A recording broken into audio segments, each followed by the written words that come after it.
సినిమాల్లోని కొన్ని క్యారెక్టర్లు వారి కోసమే పుట్టాయా అన్నంత కరెక్ట్‌గా ఆయా నటీనటులకు సరిపోతాయి. ఇక కొన్ని క్యారెక్టర్స్ ఒక నటుడు చేయాల్సి ఉంటే అటు తిరిగి, ఇటు తిరిగి మరొకరికి ఆ అవకాశం దక్కుతూ ఉంటుంది. అలాంటి ఓ అద్భుతమైన క్యారెక్టర్ కోటా శ్రీనివాసరావుని వరించింది. 1988లో జంధ్యాల దర్శకత్వంలో వచ్చిన 'ఆహ్నా పెళ్ళంట' చిత్రాన్ని ఇప్పటికీ ఎవరూ మర్చిపోలేరు. ఎందుకంటే ఆ సినిమాలోని హాస్యం అంతగా ప్రేక్షకుల్లో నాటుకుపోయింది. ముఖ్యంగా లక్ష్మీపతిగా కోట శ్రీనివాసరావు, అరగుండుగా బ్రహ్మానందం పండించిన కామెడీ ఇప్పటికీ నవ్వు తెప్పిస్తుంది. వీరిద్దరూ ఈ సినిమాకి ప్రధాన బలంగా చెప్పుకోవచ్చు. వీరిద్దరి కాంబినేషన్లో వచ్చిన సీన్స్ అన్నీ ప్రేక్షకుల్ని కడుపుబ్బా నవ్వించాయి. ఈ సినిమా అంతటి ఘన విజయం సాధించిందంటే దానికి కారణం కోట శ్రీనివాసరావు, బ్రహ్మానందం అని చెప్పడంలో ఎలాంటి అతిశయోక్తి లేదు.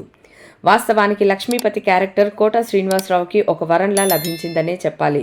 మొదట ఈ కథ అనుకున్నప్పుడు లక్ష్మీపతి క్యారెక్టర్ని రావు గోపాలరావుతో చేయించాలనుకున్నారు. అప్పటికే కోట శ్రీనివాసరావు ప్రధాన పాత్రలో నటించిన మండలాధీశుడు సినిమాను చూసి కోట అయితేనే క్యారెక్టర్కి న్యాయం జరుగుతుందని భావించారు జంధ్యాల. ఇదే విషయాన్ని నిర్మాత రామానాయుడుతో చెప్పారు. దానికి ఆయన ఒప్పుకోలేదు. రావు గోపాలరావు అయితేనే బాగుంటుందని ఆయన భావించారు. జంధ్యాల మాత్రం కోటాకే ఫిక్స్ అయ్యారు. మొత్తానికి రామానాయుడికి ఇష్టం లేకపోయినా బలవంతంగా ఆ క్యారెక్టర్ను కోట శ్రీనివాసరావుతో చేయించేందుకు ఆయన్ని ఒప్పించారు. అయితే ఈ విషయాన్ని కోటకు వెంటనే చెప్పలేదు జంధ్యాల. ఈ విషయాన్ని కోట శ్రీనివాసరావు స్వయంగా ఒకసారి ప్రస్తావించారు. నేను చెన్నై వెళ్లేందుకు ఎయిర్పోర్టుకి వెళ్ళాను. అక్కడ ఓ చోట రామానాయుడు కూర్చొని ఉన్నారు. అప్పటికి నటుడుగా నాకు అంత గుర్తింపు లేదు. అలాంటిది ఆయన ముందు కూర్చునేందుకు సంశయించాను.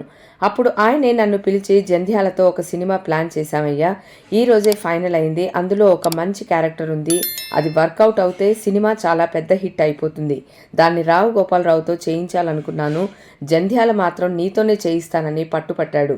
కాబట్టి నువ్వే ఆ క్యారెక్టర్ చేద్దువు కానీ నాకు నీ డేట్స్ 20 రోజులు కావాలి అని అడిగారు. దానికి నేను చాలా హ్యాపీగా ఫీల్ అయ్యాను. సంతోషంగా చేస్తానని చెప్పాను. ఆ క్యారెక్టర్ను నాతోనే చేయించాలని జంధ్యాల ఎందుకు అనుకున్నారో కానీ నా కెరియర్ని ఒక మలుపు తిప్పింది ఆ సినిమా అని గుర్తు చేసుకున్నారు కోట శ్రీనివాసరావు.